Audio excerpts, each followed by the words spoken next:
ಸ್ಟಾರ್ಟಿಂಗಿಂದ use ಮಾಡ್ತಾನೆ ಇದ್ದೀನಿ. ಒಳ್ಳೆ ರಿಸಲ್ಟ್ ಇದೆ. ಅದು ಲೆಂತ್ ಬಂದಿದೆ, ಕಾಯಿ ಸ್ವೀಟ್ ಇದೆ. ಮತ್ತು ಇನ್ನೊಂದು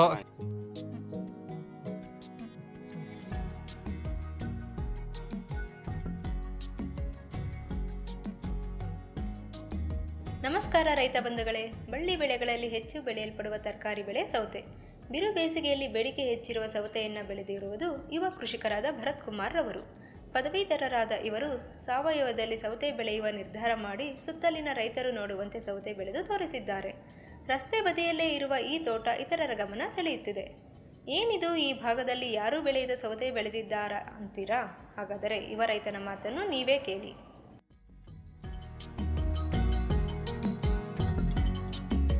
ಸರ್ ನಮಸ್ತೆ.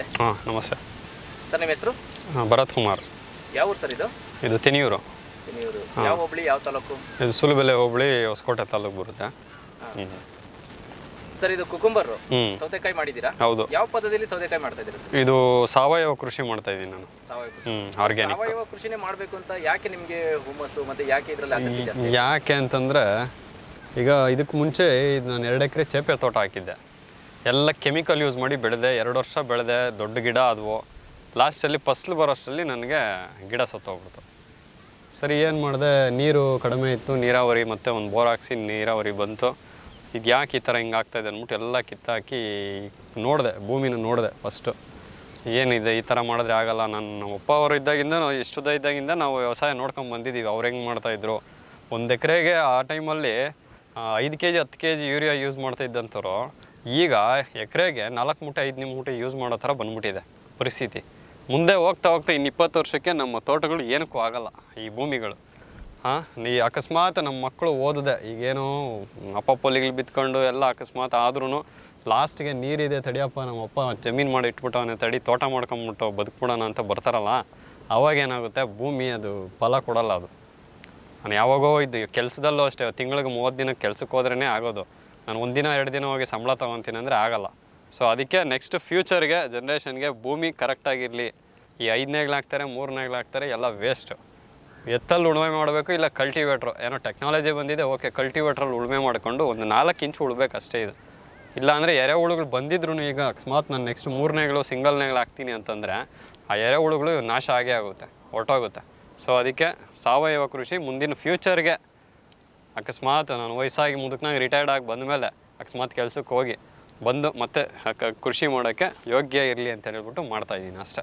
ಸಾವಯವ ಕೃಷಿನಲ್ಲಿ ಇವಾಗ ಯಾವ ಉತ್ಪನ್ನಗಳನ್ನ ಬಳಸ್ತಾ ಇದ್ದೀರಾ ನೀವು?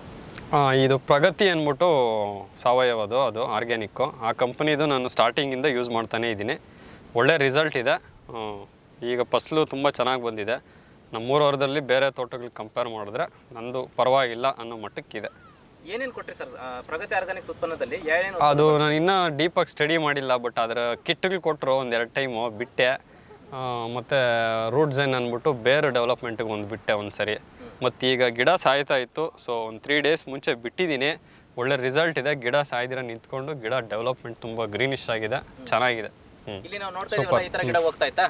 ಈ ಥರ ಗಿಡ ಸಾಯ್ತಾ ಇತ್ತು ನೋಡಿ.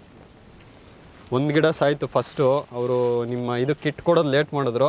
ಸೊ ಹಂಗಾಗಿ ಈ ಗಿಡ ಹೊರಟೋಯ್ತು, ಕಿತ್ತಾಕಿದ್ದೆ. ಸೊ ಈಗ ನೆಕ್ಸ್ಟು ಇನ್ನೂ ಬಿಟ್ಟಿರಲಿಲ್ಲ, ಅದಕ್ಕೆ ಮುಂಚೆ ಇದೊಂದು ಅಟ್ಯಾಕ್ ಆಯಿತು. ಸೈಡಲ್ಲಿರೋದು ಚೆನ್ನಾಗಿದೆ ಗಿಡ. ನೋಡೋಣ, ಅದು ಗಿಡ ಕೀಳಿದಿರೇ ಅದು ಏನು ಮಾಡುತ್ತೆ ನೋಡೋಣ, ತೋಟನ ಏನು ಮಾಡುತ್ತೆ ಅಂತ ಬಿಟ್ಟಿದ್ದೀನಿ, ಹಂಗೆ ನೋಡೋಣ. ಓಕೆ, ಈಗ ಆರ್ಗಾನಿಕ್ ಮಾಡ್ದಂಗೆ ಕೆಮಿಕಲ್ ಮಾಡಿರೋರಲ್ಲಿ ಈ ಥರ ಗಿಡ ಹೋಗ್ತಾ ಇರೋದು ಏನಾದರೂ ನೀವು ನೋಡಿ? ಇದೆ ಇದೆ ಇದೆ. ತೋಟನೇ ಹೊರಟೋಗಿದೆ. ತೋಟನೇ ಹೊರಟೋಗಿದೆ. ಜಾಸ್ತಿ ಗಿಡ ಹೋಗಿಲ್ಲ. 3ರಿಂದ 4 ಗಿಡ ಹೋಗಿದೆ. 5,000 ಗಿಡಕ್ಕೆ 3ರಿಂದ 4 ಗಿಡ ಹೋಗಿದೆ. 4-5 ಗಿಡ ಮಾತ್ರ ಕಳ್ಕೊಂಡು. ಹೌದು ಹೌದು, ಚೆನ್ನಾಗಿ ನೋಡಿ. ಕಾಯಿನ ಮಾತ್ರ ಬೇರೆ ತೋಟಕ್ಕೆ ಕೆಮಿಕಲ್ ಯೂಸ್ ಮಾಡಿರೋದಕ್ಕೆ ಕಂಪೇರ್ ಮಾಡಿದ್ರೆ ಇದು ಲೆಂತ್ ಬಂದಿದೆ ಕಾಯಿ. ಇದಕ್ಕೆ ಕಾರಣ ನಾನು ಪ್ರಗತಿ ಆರ್ಗ್ಯಾನಿಕ್ ಅಂತ ಅನ್ಕೊಂಡಿದ್ದೀನಿ ಪಕ್ಕ. ಒಳ್ಳೆ ಸ್ವೀಟು ಇದೆ. ಸ್ವೀಟ್ ಇದೆ. ಮತ್ತು ಇನ್ನೊಂದು, ಕಾಯಿ ಮಾತ್ರ ಸ್ವೀಟ್ ಆಗಿದೆ, ಸಪ್ಪೆ ಇಲ್ಲ, ತುಂಬ ಸ್ವೀಟ್ ಆಗಿದೆ ಕಾಯಿ. ನಾವು ಪ್ರಗತಿ ಆರ್ಗಾನಿಕ್ ಪ್ರಾಡಕ್ಟ್ನ ಯೂಸ್ ಮಾಡಿ ನಾವು ಆರ್ಗಾನಿಕ್ ಮಾಡ್ಬೋದು ಬೇಡ ಅಂತ ಏನಾದರೂ ಕೇಳಿದ್ರೆ ಬೇರೆ ರೈತರಿಗೆ ಏನು ಹೇಳಲಿಕ್ಕೆ ಇಷ್ಟಪಡ್ತೀವಿ? ನಾನು ಈಗ ಅದನ್ನೇ ಹೇಳ್ತಾ ಇರೋದು. ಈಗ ಇನ್ನೊಬ್ರು ರೈತರು ಬರಬೇಕಾಗಿತ್ತು, 2-3 ಆಲ್ರೆಡಿ ನನಗೆ ಗಿಡ ನೋಡ್ಬಿಟ್ಟು ತೋಟದಲ್ಲಿ ಸೈಡಲ್ಲಿ ಹಿಂಗೆ ರೋಡಲ್ಲಿ ಹೋಗೋರೆಲ್ಲ ಕೇಳಿದ್ದಾರೆ. ನಾನು ಆಲ್ರೆಡಿ ಎಲ್ಲರಿಗೂ ರೆಫರ್ ಮಾಡಿದ್ದೀನಿ, ಈ ಥರ ಪ್ರಗತಿ ಯೂಸ್ ಮಾಡ್ತಾಯಿದ್ದೀನಿ, ಸ್ವಲ್ಪ ಫ್ಯೂಚರ್ಗೆ ಏನಾದ್ರು ಉಳಿಸ್ಕೊಳ್ಳೋಣ. ನಮ್ಮೂರಲ್ಲಿ ಅಂತಲ್ಲ, ನಮ್ಮ ಏರಿಯಾ ಮುಂದೆ ಇನ್ನೂ ದೊಡ್ಡದಾಗಿ ಮಾಡಬೇಕು.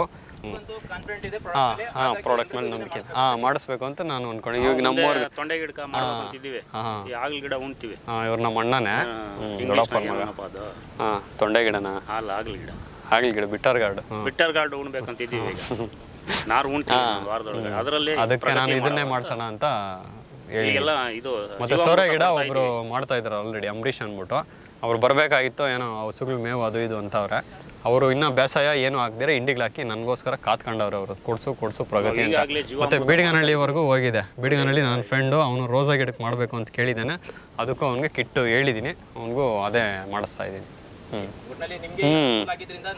4 ಜನಕ್ಕೆ ಅನುಕೂಲ ಆಗಲಿ ಹೌದು ಹೌದು ಮತ್ತೆ ಸರ್ ಖರ್ಚು ಅಂತ ಬಂದಾಗ ನಾವು ಖರ್ಚು ಅಂತ ಬೇರೆ ಇದಕ್ಕೂ ಹೋಲ್ಸಿದ್ರೆ ಖರ್ಚಿನಲ್ಲಿ ಏನಂತ ಇದೇ ಬೆಸ್ಟ್ ಫರ್ಟಿಲೈಸರಲ್ಲಿ ಇದು 15 ಡೇಸ್ ಒನ್ಸ್ ಬಿಡೋದು ಅದನ್ನು ನಾವು ಕಾಯಿ ಕಿತ್ತಿದ ದಿನ ಬಿಡಬೇಕು ಇಂಪೋರ್ಟೆಡ್ ಬೇಸಾಯಗಳನ್ನ ಕಾಯಿ ಕಿತ್ತಿದ ದಿನ 3 kg ಬಿಡು ಓಡೋಕೆ ತಗೊಂಬ ಇನ್ನೊಂದು 3 kg ಬಿಡು ಮಾಡು ಅದ್ರ ಬದಲು 15 ದಿನಕ್ಕೆ ಒಂದ್ಸರಿ ಇದು ಬೆಸ್ಟ್ ಅಲ್ವಾ ಎರೆಹುಳು ಬರುತ್ತೆ ಭೂಮಿ ಫಲವತ್ತಾಗಿರುತ್ತೆ ಭೂಮಿ ಹಾಳಾಗಲ್ಲ ಕೆಮಿಕಲ್ಲು ಹೊಡೆದು ಕಳೆ ಔಷಧಿ ಕೂಡ ನಾನು ಇದರಲ್ಲಿ ಕಳೆ 2 ಟೈಮ್ ಹೊಡ್ಸಿದ್ದೀನಿ 2 ಟೈಮ್ ಅಲ್ಲ 3 ಟೈಮ್ ಹೊಡ್ಸಿದ್ದೀನಿ ಕಳೆ ಔಷಧಿ ಮಾತ್ರ ಸ್ಪ್ರೇ ಮಾಡಿಲ್ಲ ಕೆಮಿಕಲ್ ಯೂಸ್ ಮಾಡೇ ಇಲ್ಲ ಗಿಡಕ್ಕೆ ಬಿಟ್ಟರೆ ಕೆಮಿಕಲ್ ಮೈಟ್ಸ್ಗೆ ರೆಡ್ ಮೈಟ್ಸು ಟ್ರಿಪ್ಸ್ಗೆ ಇವು ಹೊಡೆದಿದ್ದೀನಿ ಅಷ್ಟೇ ಯಾವುದೇ ರೀತಿ ಕೆಮಿಕಲ್ ಕೊಟ್ಟಿಲ್ಲ ಚೆನ್ನಾಗಿ ಬರ್ತಾ ಫ್ಲವರ್ ಎರೆಹುಳ ಅಂತ ಹೇಳಿದ್ರೆ ಬಾಯಿಂದನೇ ಬಂತು ಎರೆಹುಳಗಳು ಡೆವಲಪ್ ಆಗಿದೆ ಸರ್ ಇದು ಆಗಿದೆ ಫೋಟೋ ಇದೆ ನನ್ನ ಹತ್ರ ಪ್ರೂಫ್ ಇದೆ ಅಲ್ಲಲ್ಲ ಕಾಣಿಸಿದಾವೆ ನನಗೆ ಸಾಕು ಅಷ್ಟೇ ಸಾಕು ಮಾಡ್ತಾ ಇದ್ರೆ ಇನ್ನೂ ಜಾಸ್ತಿ ಆಗುತ್ತೆ